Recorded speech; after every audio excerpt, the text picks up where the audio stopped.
बहुत समय पहले दैत्यों का एक शक्तिशाली राजा था जिसका नाम था हिरण्यकशिपु।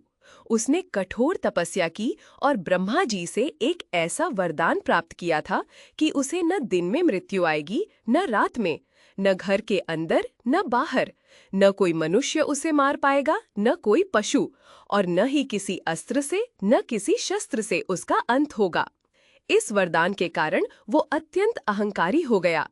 उसने स्वयं को भगवान घोषित कर दिया और आदेश दिया, अब से मेरी ही पूजा होगी। पूरा राज्य भय से कांप उठता था। लेकिन उसी महल में उसका छोटा बेटा प्रहलाद भगवान विष्णु का परम भक्त था। गुरुकुल में भी जब उसे राजनीति और युद्ध की शिक्षा दी जाती, तब वो अपने मित्रों को भक्ति का महत्व समझाता। वो कहता, सच्चे भगवान तो विष्णु हैं, वही हमारी रक्षा करते हैं। जब ये बात हिरण्यकशिपु को पता चली, उसका क्रोध 7वें आसमान पर पहुंच गया। राजा ने प्रहलाद को कई बार समझाया, डराया और धमकाया, लेकिन प्रहलाद ने शांत स्वर में कहा, पिताजी, मैं भगवान विष्णु को नहीं छोड़ सकता। क्रोधित होकर हिरण्यकशिपु ने उसे कई तरह से दंड देना शुरू किया। उसने प्रहलाद को ऊंचे पर्वत से गिरवाया, हाथियों से कुचलवाने की कोशिश की, विष पिलाने का प्रयास किया और समुद्र में भी फेंकवाया। लेकिन हर बार अद्भुत चमत्कार हुआ और प्रहलाद सुरक्षित बच गया, क्योंकि उसकी सच्ची भक्ति ने भगवान को विवश कर दिया था। अंत में हिरण्यकशिपु ने अपनी बहन होलिका को बुलाया। होलिका को वरदान था कि वो आग में नहीं जलेगी। योजना बनी कि होलिका प्रहलाद को गोद में लेकर अग्नि में बैठेगी। रात आई, चिता सजाई गई और पूरा राज्य ये सब देखने के लिए इकट्ठा हुआ।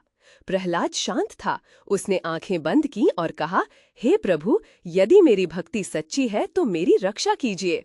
अग्नि प्रज्वलित हुई। कुछ ही क्षणों में होलिका जलने लगी। उसका वरदान काम नहीं आया, क्योंकि उसने उसका दुरुपयोग किया था। और प्रहलाद, वो अग्नि के बीच सुरक्षित बैठा भगवान का नाम जप रहा था। होलिका भस्म हो गई। अब हिरण्यकशिपु का क्रोध सीमा पार कर गया। उसने प्रहलाद से पूछा, कहाँ है तेरा भगवान? क्या वो इस खंभे में भी है? प्रहलाद ने निडर होकर कहा, हाँ, भगवान हर जगह है। राजा ने क्रोध में खंभे पर प्रहार किया।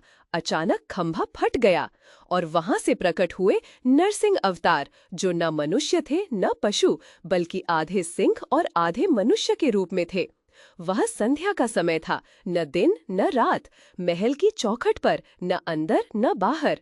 नरसिंह भगवान ने अपने नखों से हिरण्यकशिपु का अंत किया, न अस्त्र न शस्त्र। इस प्रकार ब्रह्मा के वरदान की हर शर्त पूरी हुई और अहंकार का अंत हो गया। प्रहलाद की विजय और होलिका के दहन की स्मृति में हर वर्ष होली से एक दिन पहले होलिका दहन किया जाता है। यह हमें याद दिलाता है कि बुराई हमेशा जलती है, सच्चाई बचती है और भक्ति की ही जीत होती है। अगले दिन रंगों की होली खेली जाती है, जो प्रेम, भाईचारे और आनंद का प्रतीक है। इस कहानी से हमें यही सीख मिलती है कि सच्ची श्रद्धा हमें हर संकट से बचाती है, अहंकार का अंत निश्चित है और भगवान अपने भक्तों की रक्षा अवश्य करते हैं।